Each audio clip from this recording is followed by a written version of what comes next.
Hello everyone, the December Review here, back again with a movie review. With recent news that we're going to be getting a new entry in the Evil Dead franchise, I decided to pack up my belongings and head on out to an isolated cabin in the woods this weekend to get away from it all. What could possibly go wrong? What was that?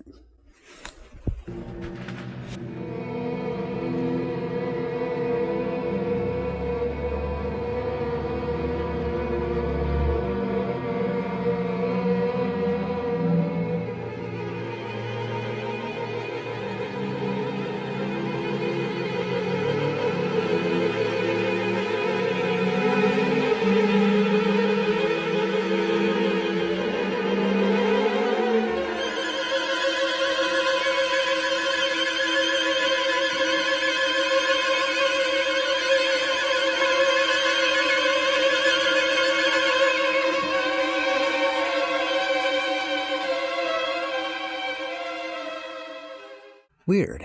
What is this doing here? It's a cassette recorder and a box set of John Carpenter's soundtracks.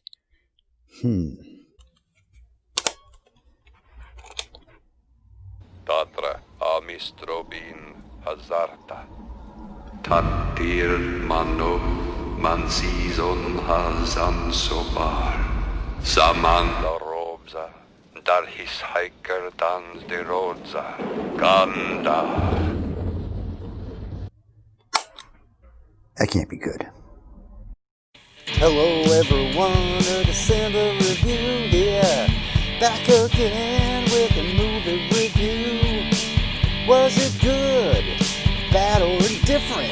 Well, watch the show to find out now.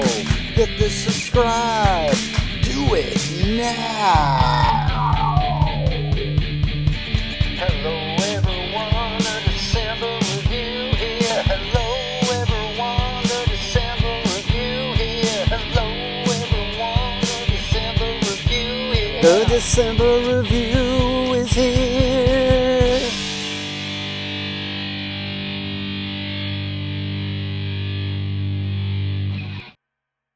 The Evil Dead brings us the tale of 5 friends who take a trip to the woods to stay in an isolated cabin.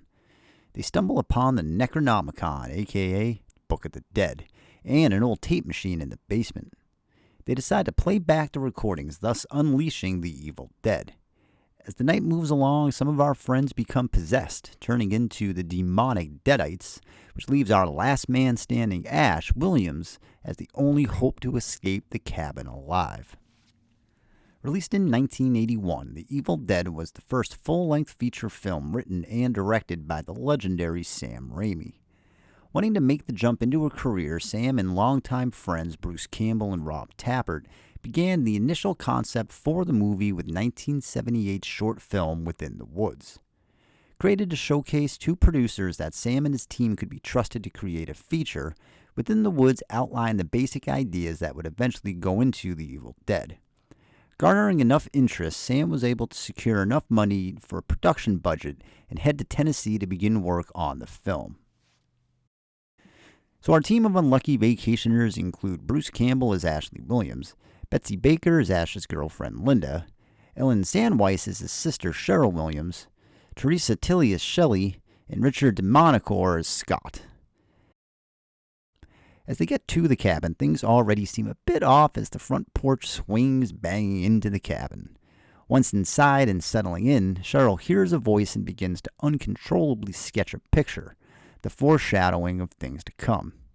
It's not too soon later where our group is having dinner and the door to the basement slams open. Ash and Scott go in to investigate the cellar where they uncover the Necronomicon, an ancient book bound in human flesh and transcribed in blood, and find themselves with a tape recorder. Well, this being a horror movie, the pair naturally bring the items upstairs and begin to play back the tape, resulting in a tree slamming through the window. Soon after, Cheryl goes into the woods and is attacked by the trees. She finds her way back to the cabin where Ash agrees to take her back to town, only to find out that the one bridge out of there has been mangled. So our crews settle back down in the cabin where the crazy things are just getting started. So that's your setup and hook for the film. Nothing flashy story-wise, as peeps go into the woods and demons start doing demon stuff is basic. However, it's apparent right off the bat that the mood and overall likability of the characters is about 10 steps above most of these types of features. Ash eventually settles in as the main lead, but for the most part, each person has their own time here and focal point.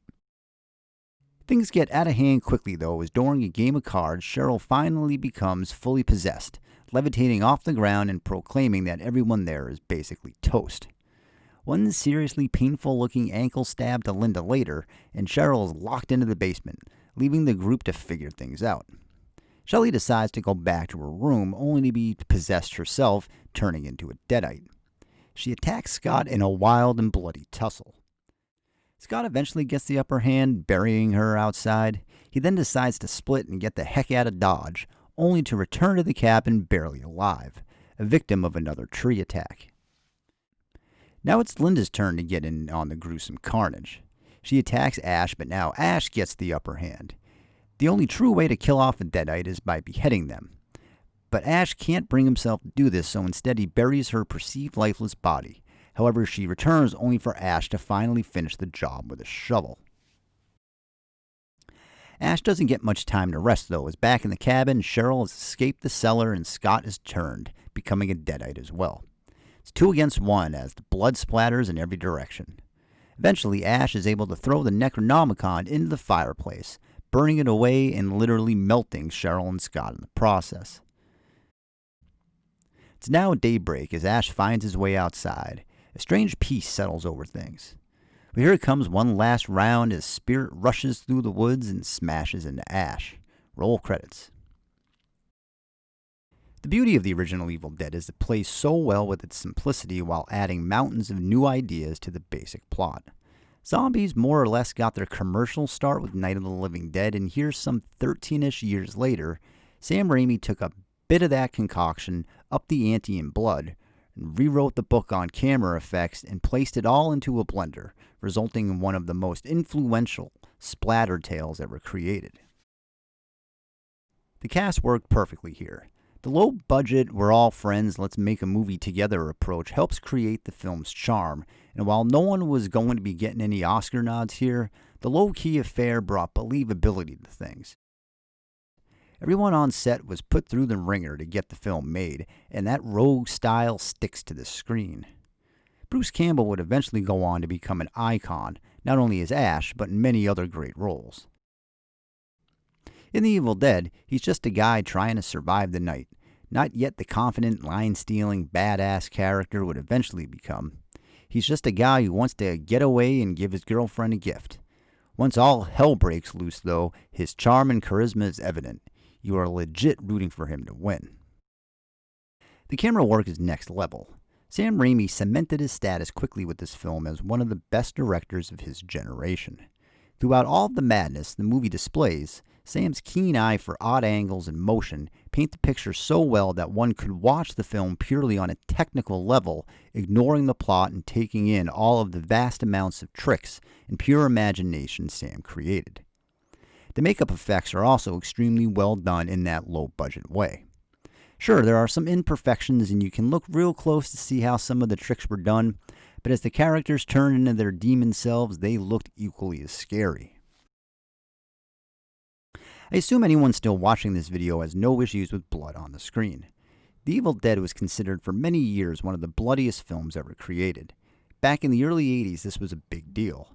Sure, now there are lots of films that go all out in that department, but The Evil Dead raised the bar, resulting in an X rating at the time and brandishing it a video nasty in the UK.